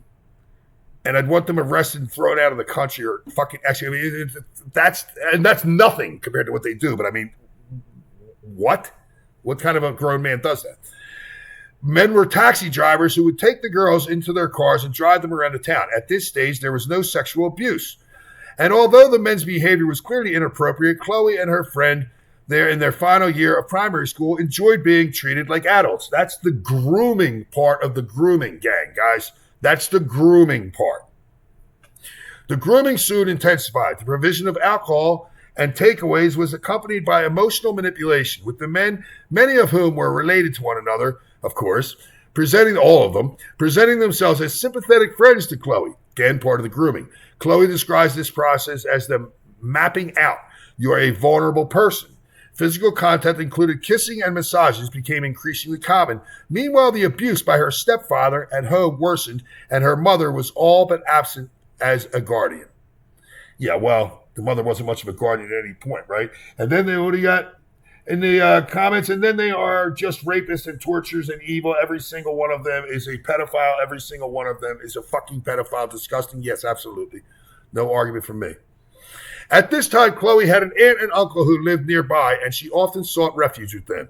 She had spent holidays with them during her earlier childhood and felt that she could trust them. On one occasion, she had visited them while truanting, meaning skipping school, before returning home and spending the day there while her mother and stepfather were at work. To Chloe's surprise, her uncle arrived at her house unannounced an hour later, and she invited him inside. She trusts the uncle. That's great. She's got somebody she can rely on. After a brief conversation, Chloe's uncle sexually assaulted her. Chloe resisted, and he relented and left. Can you imagine this? Can you imagine this child? She told her mother about the assault, and her mother reported it to the police. The police accused Chloe of lying, and no further action was taken. Until this incident, she had regarded her uncle as one of the best people in her life. That is so fucking sad that I don't give a shit if you're the toughest gangbanger in the world. If that doesn't bring the thought of a tear to your eye, at least you're inhuman. Afterwards, there were no adults left that Chloe could confide in or seek support from. Increasingly isolated, she became more deeply involved with the groups of Muslim men she encountered in the town century. You can see how this is happening to this child. One evening, Chloe's friend suggested that they travel to a nearby town where one of the men had a hotel room. They were picked up by the man, who was drunk and under the influence of drugs, and taken to the hotel where they arrived. Hotel staff saw them, but did not intervene. In the room, the girls were given a potent strain of cannabis, which left Chloe, then 11 years old, absolutely smashed. Chloe's friend was taken into another room by a group of men, and Chloe was groped by the men who remained. Chloe resisted, and he hit her. The man did not attempt to sexually assault her again, and instead he threw the girls, both of whom were still intoxicated, out of the hotel and refused to drive them back to their hometown. They were forced to walk. It was around midnight. Chloe did not want to go back to her home as she feared her mother would beat her for being out so late, so she stayed with a friend. This kid's got no one. This kid's got no one. She's the perfect victim for these animals. In the early hours of morning, Chloe was collected from her friend's house by the police after her mother reported her missing. Chloe lied to the police and her mother about where she had been. Chloe's mother grounded her for a month, meaning she was stuck at home with her predatory stepfather, a period she describes as torture. After the month passed, Chloe arranged to see her friend, who boasted that she had a new boyfriend. Chloe left the house to meet her, and the girls were picked up by the boyfriend, who was in fact a 25-year-old Indian man. An Indian chap. Good guy. 25-year-old, just running around with some 11-year-olds. Great guy. Already know what a terrific guy he is. Initially, Chloe thought the man was nice. Posher, whatever the hell that means. Posher? British term, I guess. Then the posher. Oh, posher. More posh than the other men she had met in the town century. He looked Chloe and her friend to a shop. He took. Told you my eyes suck, guys.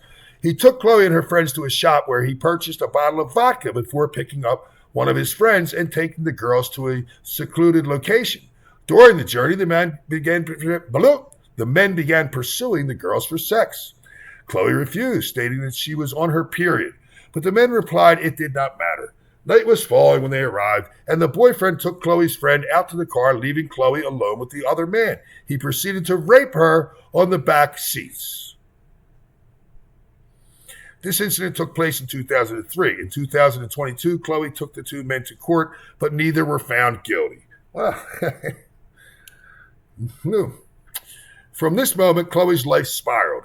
At 12 years old, she began drinking heavily, smoking large amounts of cannabis, and taking harder drugs, including ecstasy, anything to block it out of her mind.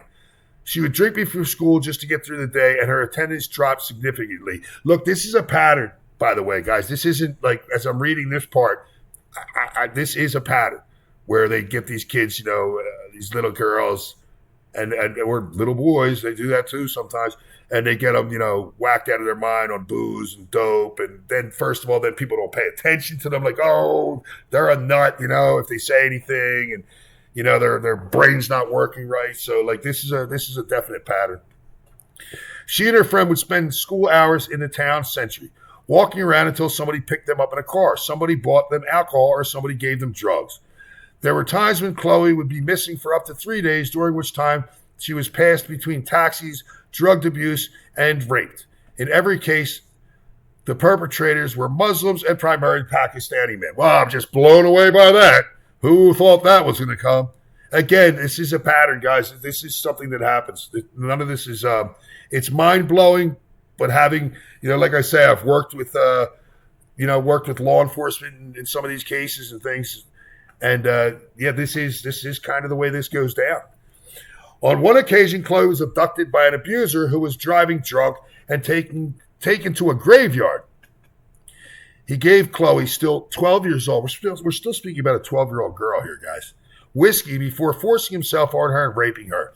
He withdrew before ejaculation and forced the empty whiskey bottle into Chloe's vagina. I can't believe I'm reading this. But we need to know, like I say, you can't protect yourself. We can't protect these children if we don't know what they're up against. Where it shattered. My God. Chloe admitted herself to A&E, but no questions were asked about how she had sustained such an injury. She was examined, the glass was removed, and she was discharged. How the fuck could that happen? A&E, I guess, is like a, what we would, I don't know, what the hell. I'm losing my train of thought. I'm getting so fucking angry. Like emergency care.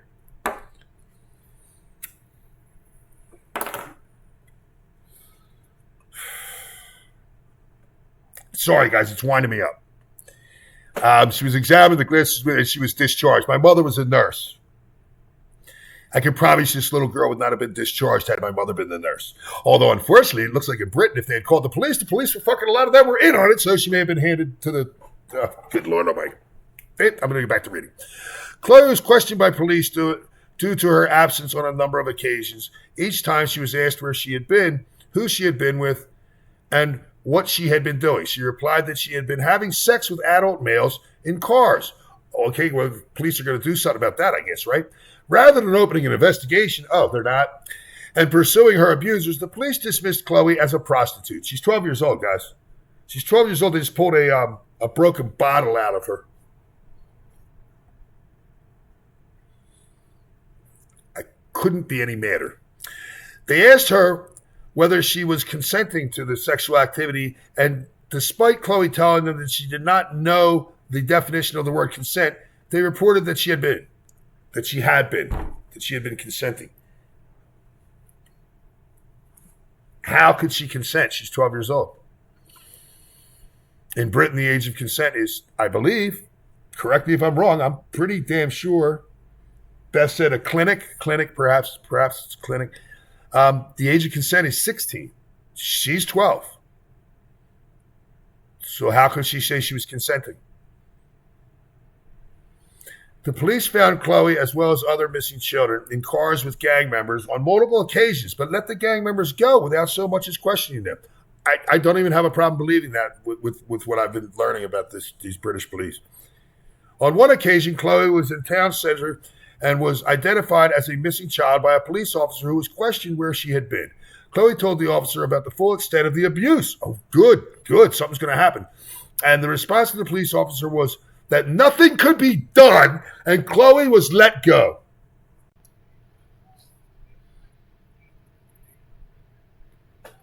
In response to her truancy and deteriorating behavior, the school regularly placed Chloe in isolation and compelled her to attend additional after-school classes every day.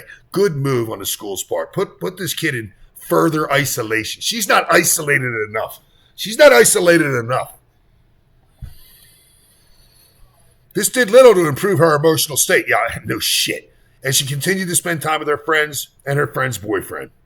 This went on for a number of years. The boyfriend would supply the girls with alcohol and drugs, as well as introducing them to his friends, who were exclusively Southern Asian men. Southern Asian, by the way, is a bullshit term they use. What they're saying is fucking Muslims, Pakistanis, and shit like that. I don't know how it became this term.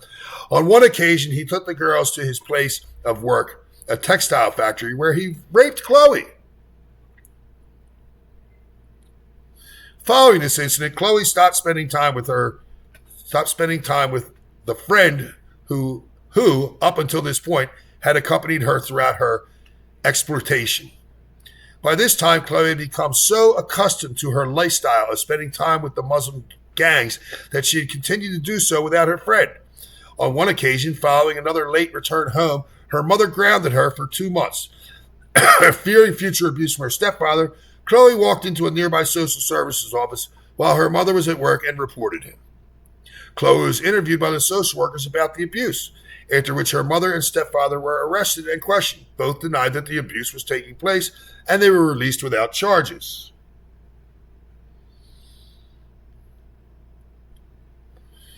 Chloe made further appeals to social service and was eventually removed from the house and placed in foster care. She lived with a couple who cared for her for several years, other foster children, and thought she had found them snobby and judgmental. Found some semblance of stability with them, but it did not last long. She was still living in the same town, so when she went to the town center, as she often did, both alone and with the foster carers, the Muslim gangs would recognize, and target her. She remained at the same school, and because she now lived further away, the foster carers paid for the taxis to take her there. She would ask the taxi drivers to drop her near the school rather than attending. She would walk to one of the neighborhoods where the Muslim gangs spent their time. The gangs would take her into their taxis, ply her with drugs and alcohol, and sexually abuse her. Around the age of 13, so she's still a fucking little child at this point. Chloe disclosed to social services that she was being sexually abused by gangs of Muslim men. In response, social services did not interview, but rather talked to Chloe about contraception and sexual health.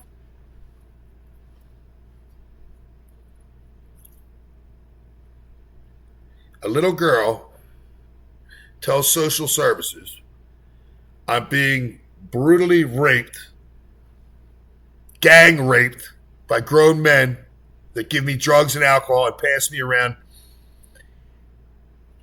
And their response was to tell her about sexual health.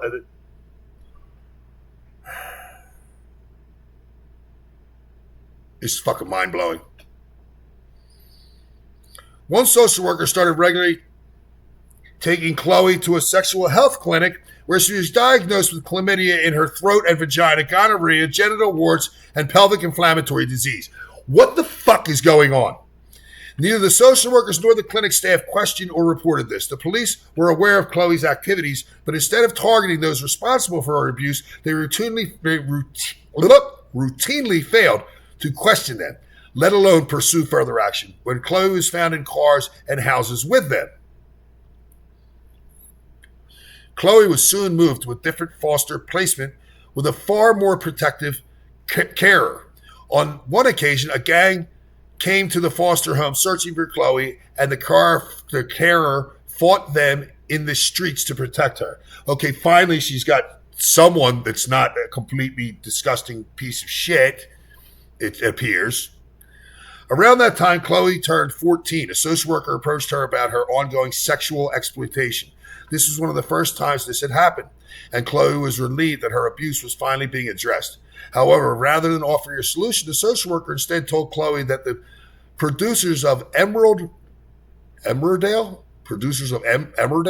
were looking for a young actress to play a victim of a child of sexual exploitation and asked whether she would be interested in auditioning for the role, giving her experience.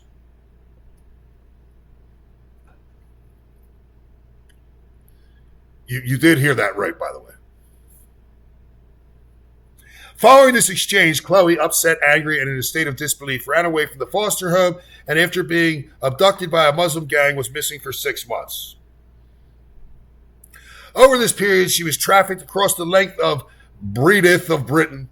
She was taken out to house after house and raped and abused by guy after guy after guy after guy. The men who abused her paid money to the gang, which treated her as little more than a commodity. Yeah, that's what she was to them. I mean, that's what you are to them. That's what we are to them. I mean, figure it out. It's horrendous. She was reported missing, and her photograph was shown on TV. Her abusers remarked on this, "You're that girl off the TV that's missing." But her whereabouts were never reported to the police. Chloe describes a cycle of grooming, rape, and drug and alcohol abuse that went on until eventually she was located by the police. She's lucky that when she went on TV, they didn't kill her just to get rid of her because she was, potentially a problem for them. When the police found her, she was in a car. But of course, I guess they were. If they had the police on their side, I guess they didn't have any problems. When the police found her, she was in a car with a Southern Asian Muslim man. Yeah, that means like Pakistani or something. I'm sick of this Southern Asian bullshit. The man was let go without charge. Of course he was. And she was returned to her mother's house. Oh, that's a good place to take her. Chloe's relationship with her mother had completely broken down by this point, so she continued to run away, and her psychological state deteriorated further. Yeah, I would think it fucking would.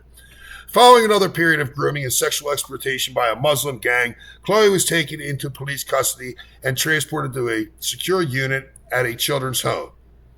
She describes the home as being like a prison. Every aspect of her life was controlled and surveilled, and she was routinely subjected to bodily examinations, including full cavity searches. That's what this kid needed. Chloe found the experience highly traumatic. She remained there for 9 months, by which time she was almost 15 years old. Social service determined that she was well enough to be released, and she was placed in a foster care not far from where she had been living before. Chloe described the new carers as a positive and encouraging presence in her life. And in spite of her proximity to the sites of her abuse and exploitation, Chloe found stability and security living with them. She enrolled in a full-time hairdressing and beauty course at a nearby college, and for the next 2 years, Chloe describes her life as fantastic. Good, great, terrific. She's already been destroyed, but does she have a chance at moving forward? I can't imagine, but I hope so. As Chloe approached her 18th birthday, social service notified her that the foster care would soon end. They identified a house for her, and after parting ways with her carer, she moved in and got a retail job to support herself. Despite having little experience taking care of herself, Chloe's life remained generally stable through this period. Eventually, Chloe reestablished contact with a friend whom she had been abused with as a young child. She invited her over to her house, and when she arrived, she was accompanied by a group of Muslim men, all of whom remembered Chloe from the past abuse. Immediately, Chloe's life was thrown back into chaos. The men refused to leave, and in Chloe's words, it was no longer my quiet little house. It was their house. They smashed windows, kicked in doors, left the house an absolute wreck, and sexually abused Chloe. One of the men, a previous abuser, pinned her down, pulled his trousers down, and sat on her face, orally raping her on her own sofa as the rest of the gang watched. I told you it was a rough read, guys. Chloe returned to drugs and alcohol to cope. Yeah, I'm sure she did. Though she was still working in retail, her ability to work was rapidly declining. During one shift, one of her colleagues, someone she was friends with, jokingly pinched her ass. It says bottom, but pinched her bottom. Chloe, traumatized by years of abuse, punched him in the face in the middle of the shop. She was brought before the management and tried to argue her case, but was fired, left with no income. Chloe spiraled further. The Muslim gang was still occupying her house, and with nowhere else to go and no ability to remove them, she remained there with them. They routinely drugged and abused and raped her, including with objects including soft drink cans, keys, and a baseball bat. Before long, they started to pay her bills to consolidate their presence in her home. On a number of occasions, they brought young children into Chloe's house to abuse them. Chloe recalls a number of occasions when boys under the age of 18 from the Muslim community were pressured and bullied by their older friends and relatives into raping her. Chloe was forced to commit crimes, including insurance fraud and the holding of drugs. On one occasion, she contacted the police to report an assault that was taking place in her house, and when they arrived, Chloe was threatened with arrest rather than the gang members, as the property was registered in her name.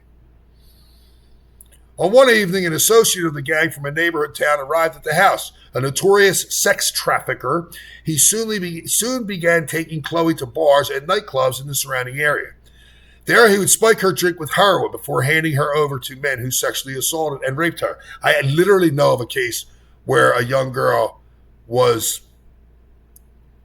shot up with heroin regularly to the point where she was like just on the edge of death, that laid on the floor of a house where multiple depraved, disgusting, demonic, the worst of the worst men on the fucking universe would pay to go in and rape her. That's an actual case that I know of firsthand. Chloe became addicted to opiates and her health deteriorated. And by the way, that girl died. And her health deteriorated rapidly. She became anorexic, weighing just 5 stone at the age of 18. What is 5 stone? What does 5 stone mean? What does that weight? 5 stone. I mean, that's a British thing. I don't know what the hell 5 stone means. Obviously, they said she was anorexic, so it's going to be a low number, right?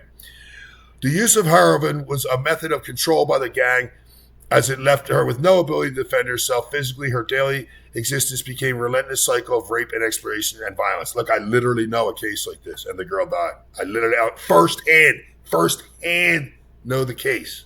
Not something I read. Firsthand know the case.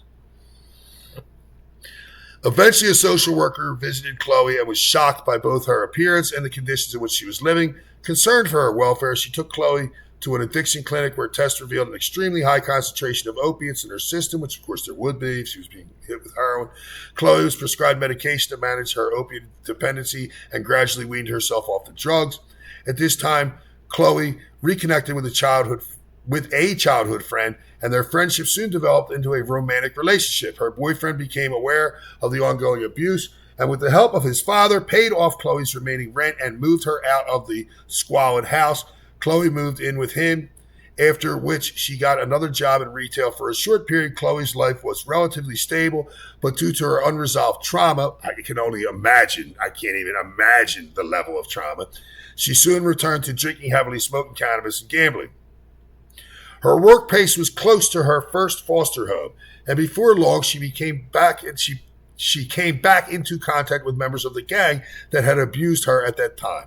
The cycle of grooming, exploitation, and abuse soon resumed. Her relationship with her boyfriend broke down, and out of desperation, she reestablished contact with her mother, who had left her predatory husband, and soon moved back in with her. Boy, oh boy. One night, Chloe was out with members of the gang and drinking heavily. Upon her return to her mother's house, her mother reported her to the police. The police arrested Chloe while she was changing into her pajamas, and she was taken to the police station drunk and half naked. She was kept in a cell until 2 a.m. the following morning, at which point she was released. They did not provide her with any clothes or transportation back to her mother's house. She tried to contact her ex-boyfriend, but he did not respond. Chloe, then 19, was left stranded. Yeah, I mean, listen, what this girl was, it'd be easy to say, she's 19 now, and she should do. Her fucking brain's destroyed from what she's been through. I mean, destroyed. She wandered around the neighborhood for several hours before encountering a gang member who had previously abused her. Cold and desperate, she got into his car and for the following weeks was trafficked across the country. Eventually, Chloe identified a new house to move into. Despite their dysfunctional relationship, her mother agreed to sign the rental agreement as Chloe's guarantor, as Chloe, then without income, knew she would not be able to afford the rent. After she moved in, she became aware of the fact that she was the only white British person in her neighborhood. Every other resident was South Asian. I hate when they say the South Asian. Talking about Pakistani, Muslims, it's South Asian. It wasn't some fucking, Oriental guy. I got news for you. As a result, the guys discovered where she was living and once again treated her house as if it was their own. The cycle of abuse continued, and Chloe's emotional state deteriorated significantly. Chloe was taken to a hospital after a suicide attempt, and while there, she discovered that she was pregnant. Oh, great. The father of the child, a Pakistani Muslim man, illegal migrant, moved into Chloe's home. Chloe was subsequently coerced into converting to Islam and forced into marriage, both to legitimize the pregnancy in the eyes of her abuser and to assist him in securing a visa. How about that? Chloe's behavior became tightly controlled. She was forced to wear a hijab. She was prohibited from looking out the windows of her home, and if she misbehaved in the eyes of her husband, he would beat her black and blue, something that happened every day. Chloe's child was born with multiple health problems, including a defective kidney due to the deteriorating condition of Chloe's womb as a result of the sexual abuse. Nevertheless, becoming a mother gave Chloe a renewed determination to get her life back on track. She reported the father of her child to the police after he assaulted the child. She reported the father of the child to the police after he assaulted the child. It gets fucking better and better, doesn't it? And he was removed from the property. She stopped taking drugs, she was focused, and for the first time, the gangs left her alone. One evening, she went out with a friend who lived across the road. Chloe, now a mother, did not drink heavily, but her friend became heavily intoxicated. A group of Asian men started speaking to them and offered to take Chloe and her friend home. Chloe, suspicious of them, but for the sake of her friend, agreed. Instead of taking them home, however, they were taken to a hotel. Chloe, who was not drunk, protested and encouraged her friend, who was a paralytic, to leave with her. Paralytic? Am I saying the word wrong? Chloe warned her friend about what she suspected was going on, but her friend refused to leave. Chloe, thinking of her daughter and seeking to protect herself, reluctantly left without her. The following day, Chloe's friend told Chloe that she had been raped by the men. Well, big shock. The incident represented a turning point in Chloe's life. She decided that she needed to leave her hometown for good and get as far away from these Asian men, Muslim, Pakistanis, I hate when they do this, as possible. By chance, she reconnected on Facebook with a man she had known in her earlier childhood, an old colleague of her mother's, who she described as one of the only adult men in my life who never harmed me or treated me badly. What a sad statement that is. So horrific. She told him about everything she had been through and her desire to leave. He lived in Scotland, and she was invited to visit him for the weekend, which she did. After returning home, she sought support from a woman's aide who managed to secure her a property in Scotland. With nothing but her daughter and a small bag, she left her hometown, leaving a lifetime of abuse and exploitation behind, and moved to Scotland, where she resides to this day. Chloe personally knows at least 20 other girls from her area who were predated on by the Muslim gangs who abused her. The pattern was always the same: grooming, drugging, trafficking, abuse, and rape. That is a very common pattern in things of this nature. I can attest to that. Is kind of how it goes. Furthermore, Chloe describes being taken into mosques where imams would describe non-Muslims as infidels and preach that white women who dressed inappropriately were free game. Well, that is the religion, guys. I've told you this 1,000 times. That is the religion. The imam was preaching it right. He's preaching it right. You are the infidel. You can be raped, murdered, tortured. You are nothing. You are shit. You should die. He's preaching it correctly.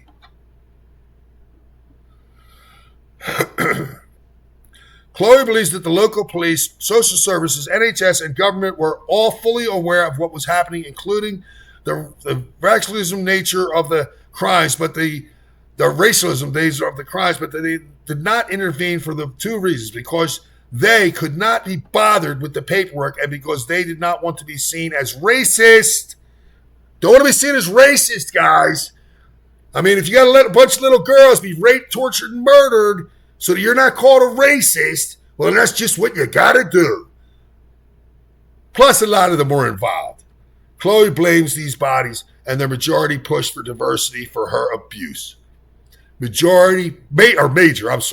And their major push for diversity. Major push for diversity. Major push for diversity for her abuse. Chloe says that if I can save just even one more child, girl or boy, from going through any of this, then I've done my job. Inquiry panelists, do you know how many men abused you over that period of time? If you had to guess, Chloe. Hundreds, hundreds, and hundreds, and hundreds. Then we would go into another testimony. I'm not going to do that now. But if you're interested, I'll bring it to you. It'll be the same, if not worse. It'll be the same pattern, I guarantee it.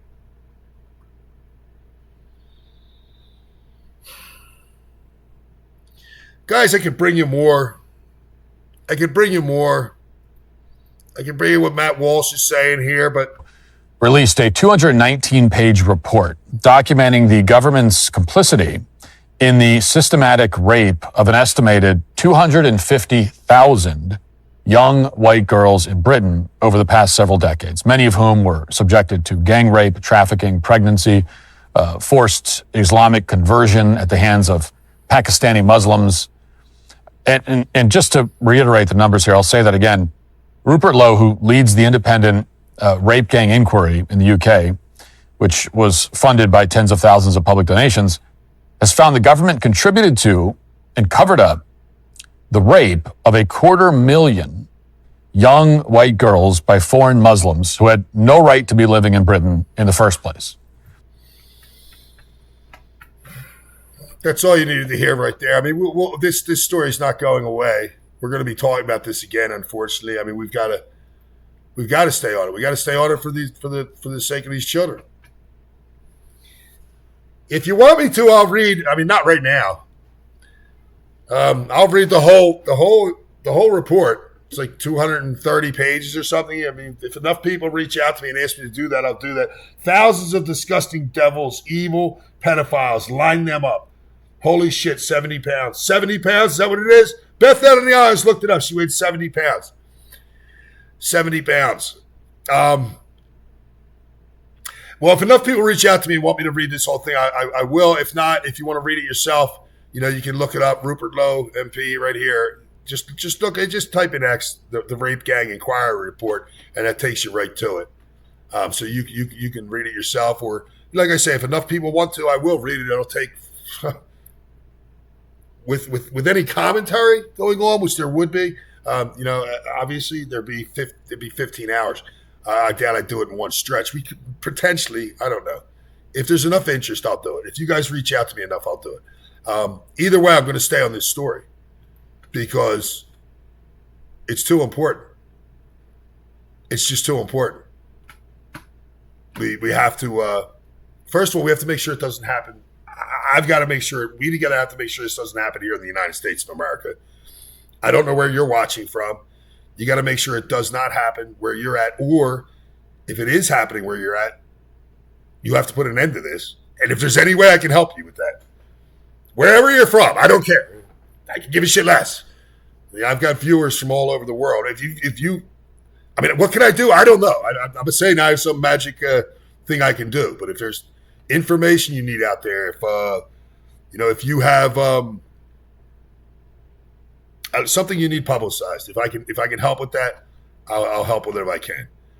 This is such it's a horrible fucking thing, and I have to assume that my audience feels the same way. That I can't believe there's not one. I can't believe there's one person out there on this live show right now, and I can't believe there's one person that will see this later on the recorded version that wouldn't agree with me that you'd like to take action if you can in whatever form to help these children.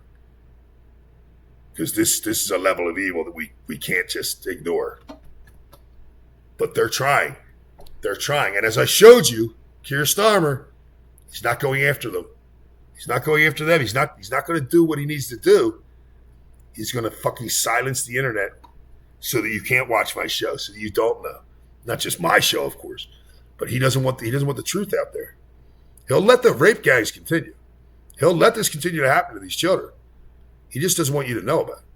He doesn't want you to be able to go online and talk about it. He doesn't want you to be able to bitch about it. He doesn't want you to be able to organize. He doesn't want you to be able to vote for Rupert Lowe because he might wind up in fucking prison. Keir Starmer, who belongs in prison. And the others. I think everyone has covered this up in any way. I mean, the police that were directly involved, of course, they belong executed. Anyone that was involved in torturing these children belongs fucking executed. But even those that mildly covered it up. Mrs. Doubtfire, Pierce Morgan, I find him complicit. That's my opinion. I find him complicit because he did everything he could to cover it up. He does it every time. He does it every time. Now, that's my opinion. You can have your opinion. You let me know what your opinion is. But if you cover something like this up, you're disgusting. All right, guys. Look, there's not much more I can bring to you tonight on this. I mean, I've brought you a lot of information here. There's going to be more to come. If you want me to read the whole rape gang inquiry report, if enough people hit me up, I'll read the whole damn thing. I'll read the whole thing if you want me to. Either way, I'll be staying on this story. I'm not walking away from this. We've got to put an end to this. We got to help these children. I'm confident that you all feel the same way. I would be shocked if anyone didn't feel the same way. All right, guys. That's it for now, I suppose. I'm all wound up. I'm starving. And I wasn't planning on it, but I'm thinking I might go grab some beer because this story has me just in a crazy frame of mind. Because not only did keep in mind, not only did I report what I've shown you this evening, but I spent many, many, many, many hours going over information to bring you this live show today about this. And some of the things that I saw, I didn't bring to you. Too graphic, too unnecessary. I mean, you know now. My function here was to bring you the information so that you understood what was happening and the significance, the horror of what's happening. It wasn't to completely terrorize you. Some of the things that I saw when I dug into this story, made me physically sick. So it probably made you physically sick just hearing it. The things that I saw were worse. I don't bring you things like that unless I feel it's necessary, because I don't want that picture in my head that I saw. So why would I want to put it in yours? All right, guys, if you haven't followed the channel, please follow. I know often, sometimes, well, not even that often, I do say follow and hit the notification button, because when news happens, I tend to jump right up. Every once in a while, I say share. In this case, please do share this, because it's not about my channel right now. It's not about that. Yes, my channel's growing and I want it to grow, but this is about these children. So share this story. Share other people that are doing this story also. You know, anybody that's Asmongold's doing this story, share him. Anybody that's touching on this story, and if they're digging into it the way I did this evening, share that information with others. Because we got to help these kids, and we got to make damn sure it doesn't happen in our neighborhood. Wherever you're at, you don't want this shit near you. And don't be afraid of being called racist at the expense of children being tortured and murdered, for Christ's sake. They want to call you a Nazi, they want to call you a racist, fuck them. We're the people that don't want little children to be raped and murdered. Call us whatever the fuck you want. All right, guys, I'm sorry if I got really wound up at points during this, but you know what? No, I'm not sorry. I take that back. I'm human. I'm going to get up. I think everybody out there probably got wound up. I'm sorry if I yelled too loud and hurt your ears. I'll say that. All right, guys. Take care of yourself. Take care of your family. Take care of your children. I love you guys. God bless you. God bless America. And Twisted is out.